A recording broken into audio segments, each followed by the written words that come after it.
Hey guys, this is Bharadwaj with Phone Arena, and you're watching the video review of the Lenovo K900. The K900 is Lenovo's flagship device with a huge 5.5-inch screen, a 13-megapixel f1.8 camera, and powerful internals. It is priced at $32,999 in the Indian market. Is the K900 a worthy flagship for the price? Let's find out. The design of the K900 is flat and devoid of rounded corners like other phones. It hence looks like a dark slab with a slightly curved back for a comfortable fitting into human hands. The phone is primarily made of two materials: brushed stainless steel, which covers a part of the back, and polycarbonate plastic, which acts as the phone's frame. Boasting a solid build, the phone is just 6.9 mm thick and weighs 162 grams. Although the weight is not much of an issue here. In fact, the phone feels light. Only issues we found were of wear and tear over prolonged usage, with a peeling logo sticker and a scuffed up stainless steel back.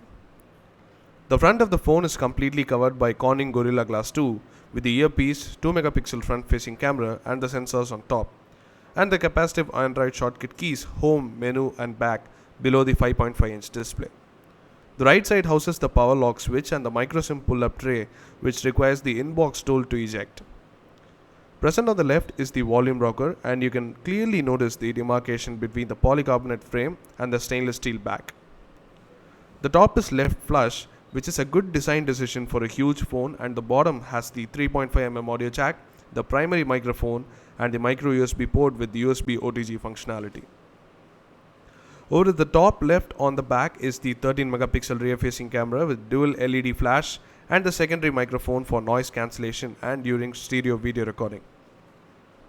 Below the camera is the Lenovo logo, and way below is the Intel Inside logo.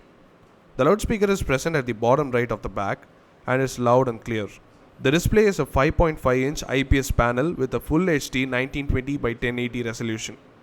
It is very pixel dense at 400 ppi and has great viewing angles. It is definitely one of the better displays we have used. The 13-megapixel rear-facing camera takes great shots in daylight as well as low light. The camera app, called the Super Camera, has special camera modes, some of the noteworthy being HDR, weak light, panorama and burst modes.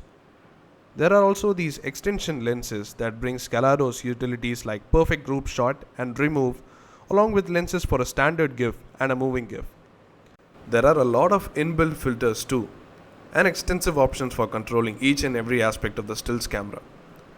The phone can record full HD videos at 24 frames per second with stereo audio, and the quality is quite good.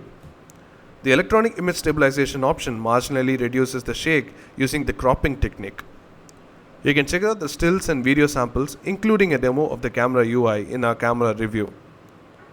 The phone is powered by Intel's Clover Trail Plus SoC with the dual-core Intel Atom processor. The hyper-threaded processor can go up to 2 GHz in the turbo mode, and its graphics are powered by the dual-core PowerVR SGX 544 MP2 chip clocked at a high 533 MHz clock rate.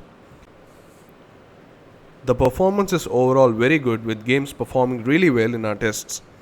The benchmarks were quite low though, but we feel that it is due to the lack of optimization on Intel's side, as in some of the benchmarks it was quite high.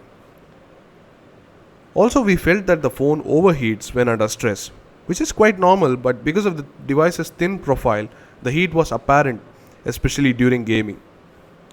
The phone comes with 2 GB of RAM, out of which 1.97 GB is available for the system.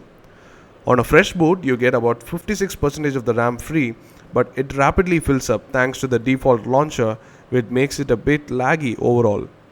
But it was perfectly fine when using a third-party launcher. The internal storage is rated at 16 GB, out of which around 11.5 GB is available to the user. But the lack of a microSD slot might make it inadequate for music and movie lovers. Coming to the software, the Lenovo K900 runs on Android 4.2.1 Jelly Bean. Lock screen widgets, notification quick settings and Daydream that are part of Android 4.2 are present here, but inside Lenovo's own custom UI. Called the Magic Desktop, the launcher has overgrown icons and clumsy widgets, and simple actions like adding a shortcut to a screen are pretty hard.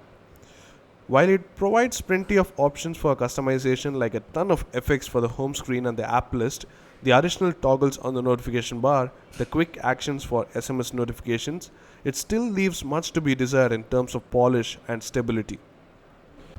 The settings screens are arranged in three with common settings on the first pivot, the Lenovo specific gestures, notifications and ringtone settings on the second, and all the other Android level settings on the third. Some of the noteworthy additions are the options in the feature settings, like the granular control to every app's notification, options for turning device specific gestures on or off, and settings for the notifications panel and the toggles. You can also set different themes on this device, but the lack of pre-installed ones or the custom themes on the internet were discouraging. While some of the pre-installed apps like the Contacts Manager with a lot of options to export, import contacts to every medium imaginable, a feature-rich file manager, some utility apps like Flashlight, Sound Recorder, the Stereo FM radio with recorder were decent and worked well, but there were also some rogue apps like the Super Gallery which crashed on long press, and then some ridiculous looking apps like the calculator. The default browser resembled a lot of Chrome in looks as well as performance, and has a nice full screen mode. Apart from the usual Google apps, various other third-party apps like AccuWeather, Facebook, Kingsoft Office, Skype and UC Browser were pre-installed. The 2500 mAh lithium polymer battery on the K900 is non-removable, but it easily lasts for a day under moderate to heavy usage. And with the pre-installed Lenovo Power app, it is easy to make it last longer.